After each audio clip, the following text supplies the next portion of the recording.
Hello everyone, welcome back to the Harshi DSC classes. ఈరోజు మనం ఈ వీడియోలో వచ్చేసి మనకు మార్నింగ్ సెషన్లో ఎగ్జామ్ అయితే జరిగింది కదా, దానికి సంబంధించి మనల్ని ఏ టాపిక్ సంబంధించి క్వశ్చన్స్ అడుగుతున్నారనేది మనం ఈ వీడియోలో చూద్దాము.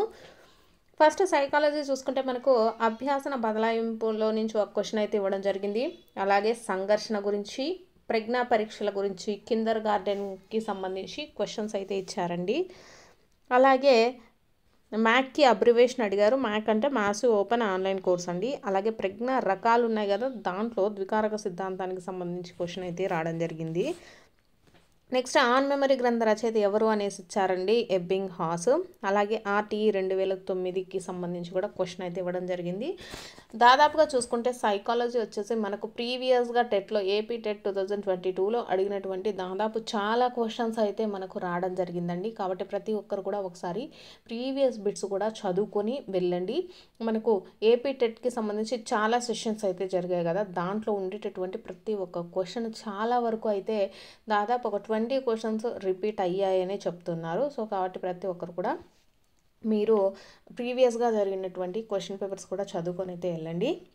నెక్స్ట్ ఎరిక్సన్ దశలో ఉన్నాయి కదా, దానికి సంబంధించి క్వశ్చన్ అడిగారు. పావులో సిద్ధాంతం గురించి, అలాగే గెస్టాల్ట్ వాదుల గురించి కూడా క్వశ్చన్ అయితే ఇచ్చారంట.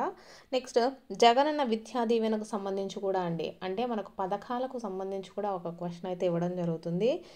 సో ఇవి వచ్చేసి మనకు సైకాలజీకి సంబంధించి క్వశ్చన్స్ అయితే ఇలా అడుగుతున్నారు. అంటే దాదాపు క్వశ్చన్స్ అని మనకు ఇంతకు ముందు ఇచ్చినటువంటి టాపిక్స్లలో నుంచే ఇస్తూ ఉన్నారు. కాబట్టి ప్రతి ఒక్కరు కూడా ప్రీవియస్గా ఉండేటటువంటి బిట్స్ కూడా చదువుకొని వెళ్ళండి. దాదాపు ఇవన్నీ కూడా మనకు ఏపీ టెట్ 2022లో జరిగింది కదండి, ఆ క్వశ్చన్స్ ఎక్కువగా రిపీట్ అయ్యాయండి మీరు చూసుకున్నట్లయితే. కాబట్టి ప్రతి ఒక్కరు కూడా చదువుకోండి.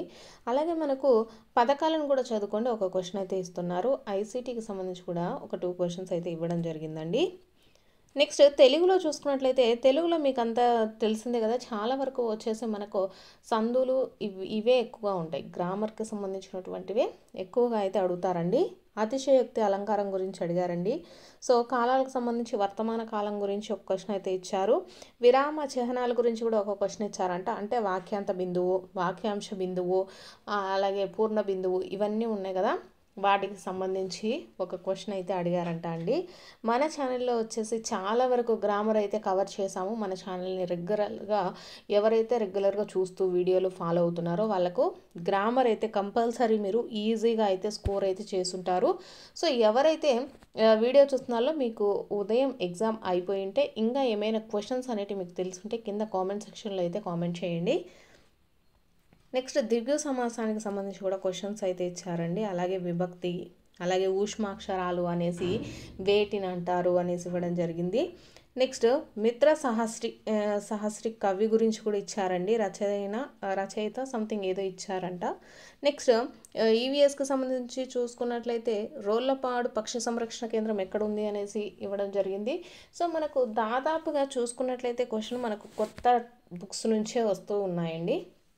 ఉదయం జరిగినటువంటి ఎగ్జామ్లో వచ్చేసి మనకు కొత్తగా ఉండేటటువంటి బుక్స్ నుంచే వస్తున్నాయి. అలాగే ఎగ్జామ్ లెవెల్ కూడా మనకు చాలా ఈజీగానే ఉందని చెప్తూ ఉన్నారు. ఎవరైతే ప్రిపేర్ అయి ఉంటారో వాళ్ళకు వచ్చేసి చాలా ఈజీగానే ఉంది అనేసి అయితే చెప్తూ ఉన్నారు. అలాగే ప్రీవియస్గా వచ్చినటువంటి బిట్స్ కూడా చాలా వరకు టచ్ అయ్యాయి అనేసి కూడా చెప్తూ ఉన్నారు.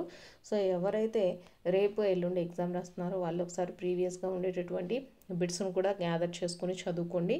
అలాగే ఇప్పుడు చెప్పినటువంటి టాపిక్స్లలో నుంచి కంపల్సరీ కూడా మీకు క్వశ్చన్స్ ప్రతి ఒక్క షిఫ్ట్లో కూడా కొన్ని రిలేటెడ్గా అడుగుతూ ఉంటారండి. సో ఈ టాపిక్స్ కూడా ఇంకా ఎవరైనా ప్రిపేర్ అవ్వకపోతే ఈ టాపిక్స్ కూడా ప్రిపేర్ అవ్వండి. అలాగే ఎవరైతే మార్నింగ్ సెషన్లో ఎగ్జామ్ రాసొచ్చారో వాళ్ళు వచ్చేసి ఇంకా ఏమైనా కొన్ని క్వశ్చన్స్ మీకు గుర్తుంటే కింద కామెంట్ సెక్షన్లో అయితే కామెంట్ చేయండి. అలాగే ప్రీవియస్గా నేను చాలా క్వశ్చన్స్ కూడా మీకైతే రోజు మీకు పెట్టడం అయితే జరుగుతుంది. అవి కూడా ప్రిపేర్ అయ్యండి. పాత క్వశ్చన్ పేపర్స్ ఉన్నాయి కదా, వాటికి సంబంధించి కూడా మీకు ఒకసారి అయితే చదువుకోండి. ప్రతి ఒక్కటి కూడా మీకైతే ఇవ్వడం మన ఛానల్లో వచ్చేసి చాలా వీడియోస్ అంటే మీకు ప్రాక్టీస్ చేసుకోవడానికి చాలా క్వశ్చన్స్ అయితే పెట్టాను.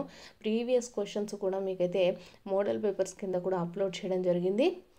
ప్రతి ఒక్కరు కూడా వీడియో ఇంకా ఎవరైనా చూడలేదనుకుంటే మోడల్ పేపర్స్ అన్నీ అయితే చూడండి.